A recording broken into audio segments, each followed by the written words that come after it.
faire par la parole. Écoutez ce que le Seigneur dit dans Jean 17, verset 8.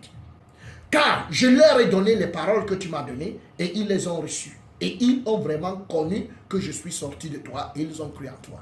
Donc, remarquez ceci. Au départ, Jésus dit, je leur ai donné les paroles que tu m'as données. Donc, Dieu lui-même, dans l'Ancien Testament, travaillait par la parole. Et c'est pour ça qu'on pouvait entendre ainsi par l'Éternel. Quand Jésus est venu dans ce monde, il a remis toutes choses à son fils Jésus. C'est pour ça qu'on n'a plus entendu ainsi parler l'Éternel. C'est pour ça que c'est quand même malheureux. Quand de nos jours, on peut encore entendre des gens se situer à ainsi par l'Éternel. Pourquoi? Pourtant, même qu'à l'époque de Jésus, ainsi par l'Éternel s'était arrêté.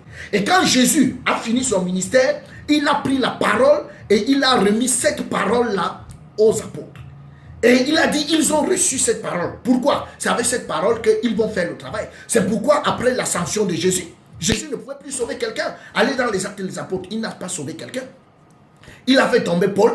Et c'est Ananias qui lui a prêché la parole. Il a regroupé Corneille et ses amis. C'est Pierre qui leur prêche la parole. Le geôlier, il veut sauver le geôlier dans Actes chapitre 16, verset 30. Il veut sauver le geôlier. Lui, il ouvre les prisons. Et c'est Paul et Silas qui prêchent la parole au geôlier. De la même manière, pour l'eunuque éthiopien, il amène Philippe pour lui prêcher la parole. Parce que c'est à eux qu'il a remis la parole. Et il a bien dit, et il a très bien dit, et j'aime bien ce verset, il a dit, et écoutez-moi très bien, Jean 17, verset 20, ce n'est pas pour eux seulement que je prie, mais encore pour ceux qui croiront en moi par leur parole.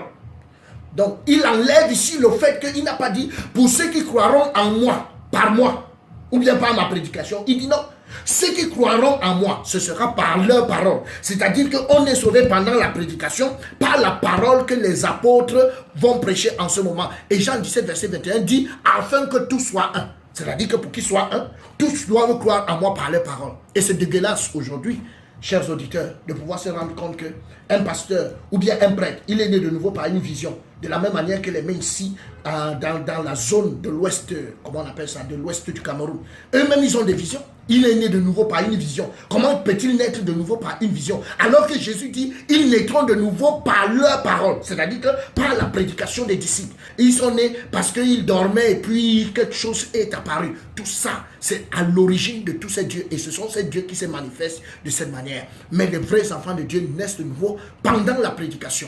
On doit naître de nouveau pendant la prédication et nous devons écouter la même prédication. Alors, est-ce que ça doit être la même prédication? Oui, interrogeons Abraham. Luc chapitre 16, du verset 27 au verset 29, la Bible dit, le riche dit, je te prie donc, Père Abraham, d'envoyer Lazare dans la maison de mon père, car j'ai 5 frères. C'est pour qu'il leur atteste ces choses, afin qu'ils ne viennent pas aussi dans ce lieu de tourment. Abraham répondit, ils ont Moïse et les prophètes qui les écoutent. Donc Abraham dit, ils doivent écouter Moïse et les prophètes. Et le riche qui est en enfer, qui sait que rien n'est plus possible pour lui, lui-même veut discuter, mais Abraham lui dit que ce n'est pas possible. S'il n'écoute pas Moïse et les prophètes, on ne peut rien faire. Donc, la parole qu'on a besoin d'écouter, c'est Moïse et les prophètes. De même, Jésus lui-même dit dans Luc chapitre 24, verset 27, il veut parler aux disciples de Maïs avec qui il a fait 3 ans. Il ne leur dit pas, je vous aime, je suis Jésus, je voudrais vous sauver et venez alors. Non, non, non, non, il ne dit pas ça, mais il dit, et commençant par Moïse, Luc 24, verset 27, et commençant par Moïse et par tous les prophètes, il leur expliqua dans toutes les Écritures ce qui le concerne. Donc Moïse et les prophètes. Paul, qui est notre apôtre et que nous devons copier, Paul lui-même va dire, mais grâce au secours de Dieu, j'ai subsisté jusqu'à ce jour, rendant témoignage devant les petits et les grands, sans m'écarter en rien de ce que les prophètes et Moïse ont déclaré devoir arriver. Bien-aimés, laissez-moi vous dire, c'est Moïse et les prophètes qui font le contenu, qui font la substance du Jésus ou bien de Dieu. Mais si vous dites Dieu ou bien vous dites Jésus sans avoir la substance qui est Moïse et les prophètes, vous allez tout droit en enfer. En fait, vous servez un autre Dieu.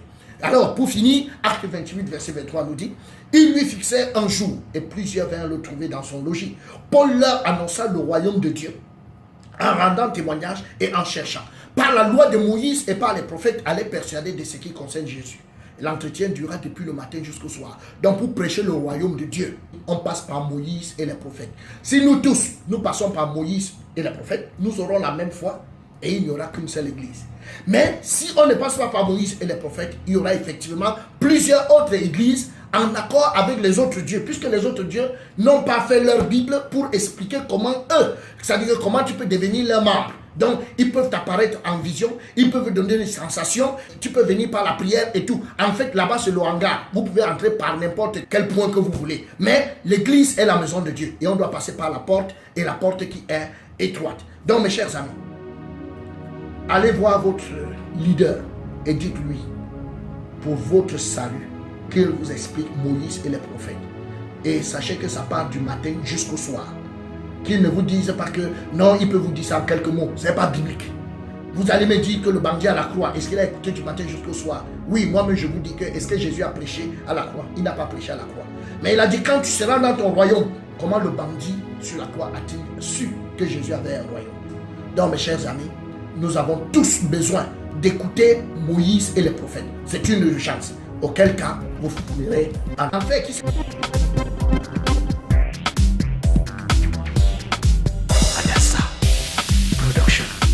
Eh bien, merci d'avoir écouté.